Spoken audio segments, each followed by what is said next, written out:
So this is the brand new Zero Book Ultra laptop from Infinix, and when I first checked out the specs and then the price, my first reaction was, how are they doing this? I mean, what's the catch?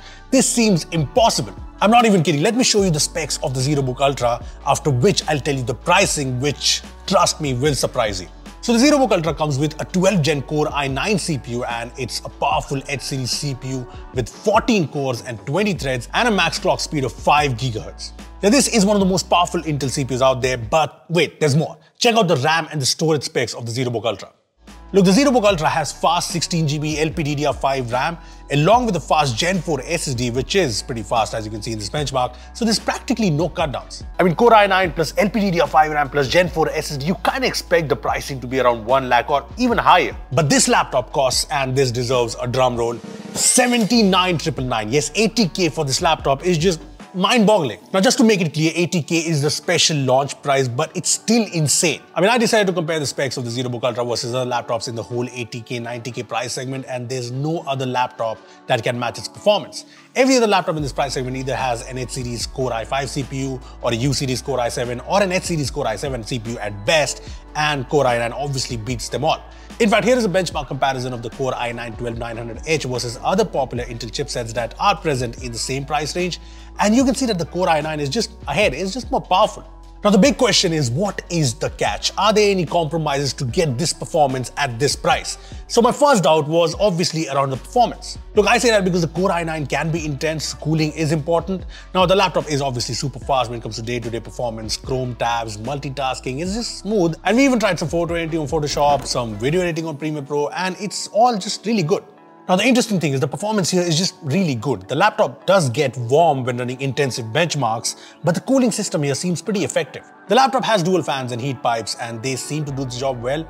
You can also see the dual SSD slots here, so you can upgrade the SSD to up to 2 TB. There are also different performance modes. There's Eco for lightweight usage, Balance, which is kind of self-explanatory, but there's this overboost switch right here. You flick it on with this switch, you get this red light on the hinge, and the laptop starts pushing 54 watts of output power for intensive tasks. Yeah, should be great for creators, be it video editors, graphic designers, or developers who need the best performance.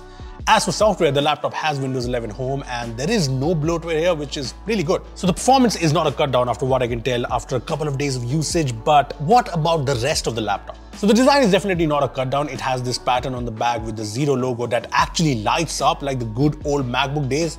And the hinge light I showed you earlier can be manually switched on as well with the function plus F9 shortcut. Now I know looks are subjective, but I like how the back here looks, and I like that the laptop is fairly slim at 16.9mm and fairly lightweight at 1.8 kgs. The lid also opens with one hand, and here you can see some similarities with the MacBooks. From the sunken-in keyboard to its side speakers, the lid indentation to even the caps lock light, everything reminds you of the MacBook. Now, there is this fingerprint scanner here which works well. There are dual mics with AI noise cancellation and quad speakers here, including two 1-watt high-frequency speakers and two 2-watt low-frequency speakers. The specs apart, the speakers are kind of above average in terms of loudness and clarity. There are also all the ports you expect. On the left, you get an HDMI port, a USB-A port, a couple of USB-C ports, with one of them supporting charging as well as DisplayPort. On the right, you get another USB-A port along with the 3.5mm jack, a micro SD slot, and the overboost switch I showed you earlier.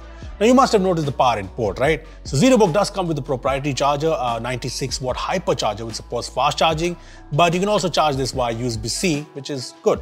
And you also get a 1080p webcam, thumbs up for that. And I like that it's a wide-angle camera with different effects like beautification, background blur, and this face tracking feature which zooms in and moves with you.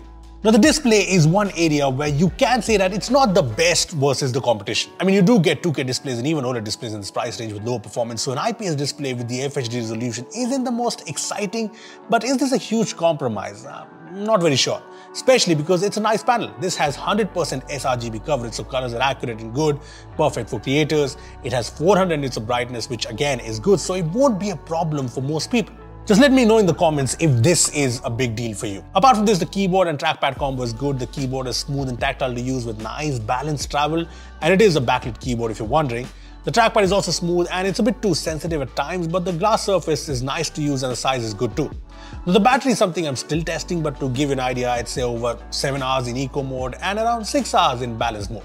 As for connectivity, there's Wi-Fi 6E with Bluetooth 5.2. Now, a lot of you guys always have doubts around the service center, the after sales of Infinix laptops and phones, because this is a fairly new brand, but Infinix has more than 1,000 service centers across 1,000 towns in India, so it's a fairly big network, and this laptop has a 1-year on-site warranty. Now, honestly, I've checked out pretty much everything there is about the Infinix Zero Book Ultra, and I still can't believe that this costs 80K for the kind of specs it brings. In fact, there's even a 32GB RAM variant that will cost 85K for the first 1 hour.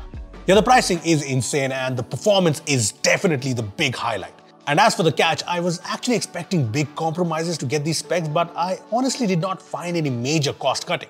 Sure, I can say that the display is not OLED or 2K, I can say that the charger in the box is not USB-C, but these don't seem like major issues. Now, I'm interested in knowing what do you guys think about this laptop at this price. Comment down below, and if you like our videos, make sure to hit that subscribe button.